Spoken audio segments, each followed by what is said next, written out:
Have you noticed a little anomaly in that gospel reading? You know, when the Magi find the star stopping above the place where Jesus was, and they go into a house. Now, whatever happened to the stable or the cave where the manger was? How come all of a sudden there's this house? Somebody give Jesus a house for Christmas?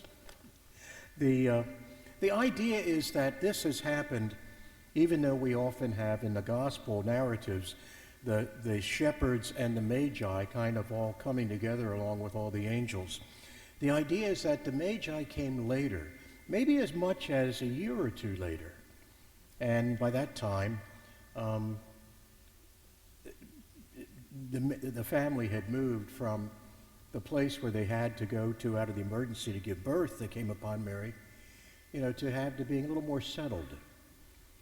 And so I found that to be a very interesting part of this. And what it means is that this Epiphany, this showing of the Son of God, the presentation of the Savior to all the people, all the nations, is something that is unfolding in time. It has a path. It has its own journey, not unlike the Magi. Now, the Magi are really not simply astrologers, but they are kind of considered to be magicians, people who are everything that word has to say. And this also is something really interesting because they would have been looked down on by people of faith because they would have used divinations and signs and other means of being able to determine, what they should do and where they should go. And for the people of Israel, it was, what does God say as to what we should be doing? Where should we be going?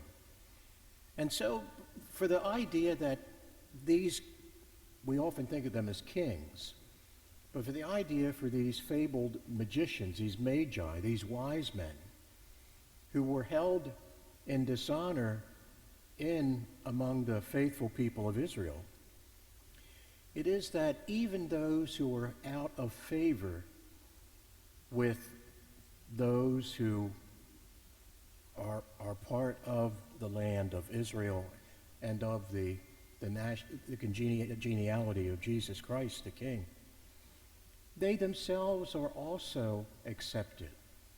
And the Word of God comes to them. And they then proceed to leave the comfort of their places where they have been and to travel essentially probably a fairly good distance in terms of the traditional coming of the Magi. Now, there's another anomaly here. They show up in Jerusalem, which of course is the capital city. And so where else would you go to inquire, where is the newborn King of the Jews? And this is a surprise to Herod the king, who's quite upset that there's a new king not only on the horizon, but actually in town, so to speak. And he inquires of all the people that are learned in the scriptures, the scribes, the priests, and they say, where is this newborn king? And they say, oh, it's Bethlehem. Now, they don't go to see the king, do they? And the contrast is that the Magi have traveled a long distance to seek out this new king, whereas the distance between Jerusalem and Bethlehem is 5 miles. That's all, 5 miles.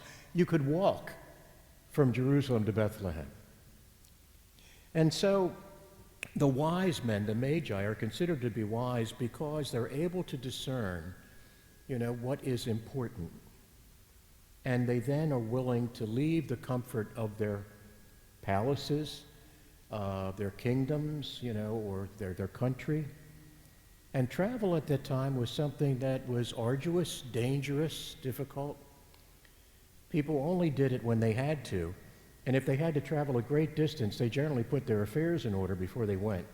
They made out their will prior to embarking on a long journey.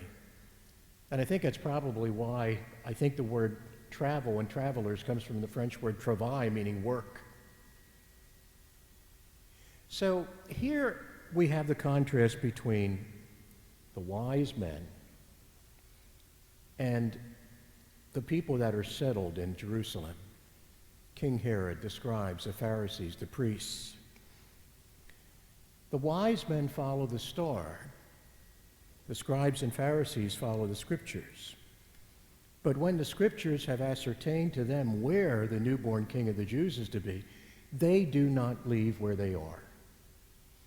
So for us in our lives, one of the things that the Epiphany, I think, reveals to us is, are we willing to go out of our way to seek God? Are we willing to go out of our way to find the Christ? You know, are we willing to give up perhaps some of our comfort in order to put ourselves in the presence of the Almighty? There used to always be on Blair Road, not far from where I went to St. Michael's School, which was right on Blair Road and Willow Avenue. There was always a Donnelly advertising billboard back in the days when they would put them up with wheat paste and paper. And it would, at a time of Christmas, prior to Christmas, it would say, "Wise men seek him still." So wise men and wise women seek him still is still a good message. Here's the other thing.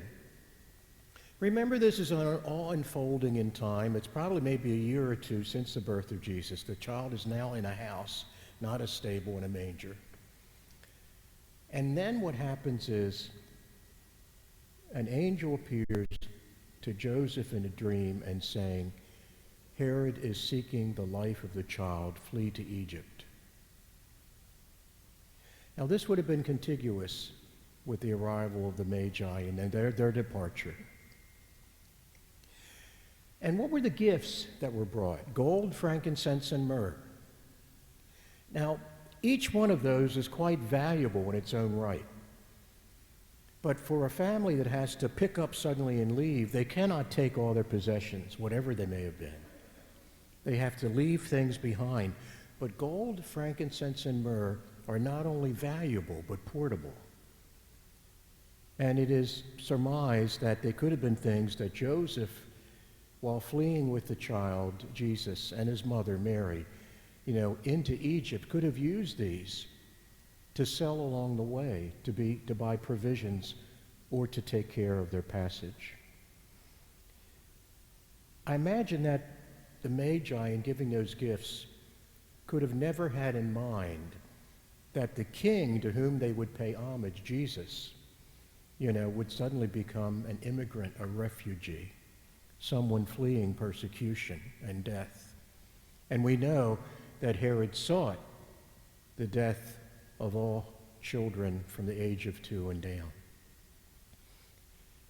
So the gift that the Magi brought was not just a gift from their own coffers, not just a gift from their own riches. It was something that provided a life-saving remedy, perhaps, to the king who they traveled so far to see. The message for you and me, I think, on this Epiphany, is 2 or 3-fold. One, do we seek out God in our life? Or are we simply comfortable with the life as we have it? Are we willing to leave our comfort zone and to go into a place where we can find God? The other thing is, when we find God, what are the gifts that we bring? And certainly, shouldn't we give something in the presence of God? The finest gifts that we would have to bring could never in any way compensate for the gift of our heart, our love, our central focus in life. Isn't that what it means to be devoted or to worship? To really put yourself out there, for someone or some cause, that you give of yourself for something greater. You give your life for something greater than your own life. And then now we are brought to the whole purpose for Christ being born, that he would not deem equality with God as something to be grasped at, but rather he humbled himself, taking upon himself the form of a slave, our human frailty, our human flesh, leaving the throne of heaven and being born in a manger. Thomas Aquinas, the great doctor of the church, there's this little story. It says this. Toward the end of his life, it is told that St. Thomas had a miraculous vision of Christ on the cross while deep in prayer. Before him, St. Thomas saw all of his works that he had written during his life. And referencing all that St. Thomas had done to grow the theological and philosophical riches of his church, this is from Michael Pesselet in writing in Faith and Reason, Life and Leisure. He says, referencing all that Thomas had done to grow the theological and philosophical riches of his church, Christ addressed St. Thomas, saying, "You've written well of me, Thomas. What reward will you have?" You've written well of me, Thomas. What reward will you have? To which St. Thomas humbly replies, "Non nisi te, Domine," none other than you, Lord. None other than you, Lord. St. Ignatius Loyola said, "Give me only your love and your grace. That's enough for me." So there are many gifts that we've all been given in our lives. Michael Pesselet goes on to say, he finds very few comparable and as extensive as that of St. Thomas. But remember, we have a few moments of quiet time to reflect and ask ourselves this question.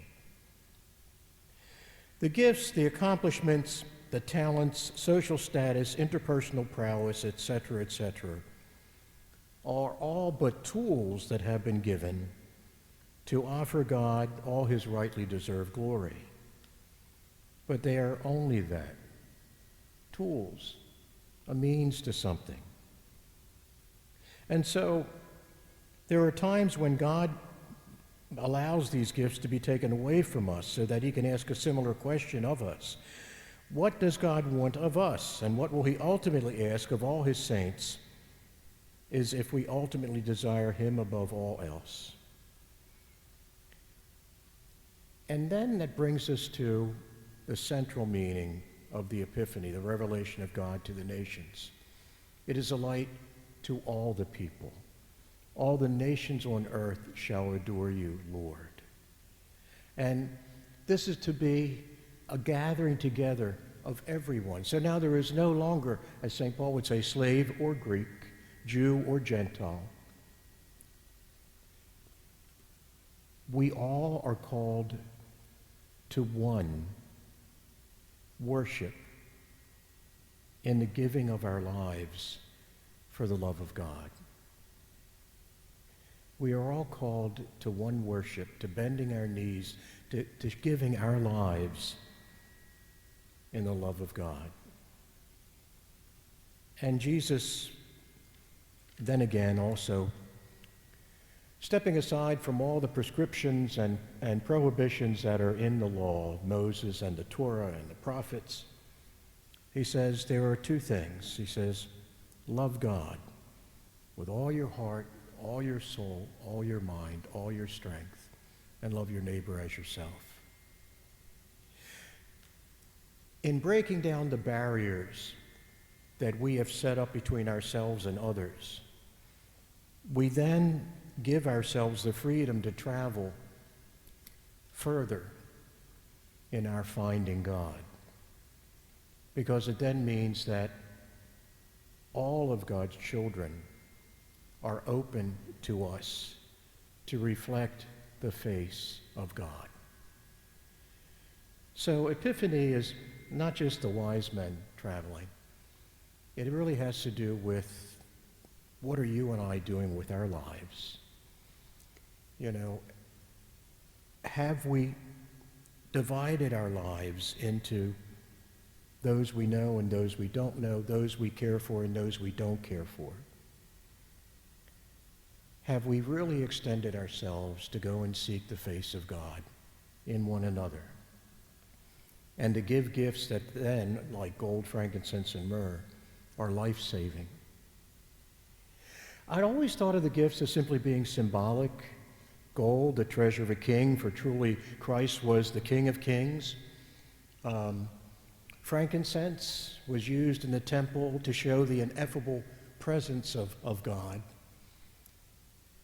And myrrh showed Christ's humanity, that he would die for us. It was a burial spice. But if in fact it turned out that these were the three things that Joseph with Mary and the child Jesus could take as they had to suddenly pack up and flee to go from Bethlehem to Egypt, then the gift of the Magi is a life-saving remedy. There is this quote from Sirach. It says, "A faithful friend is a sturdy shelter. He who finds one finds a treasure.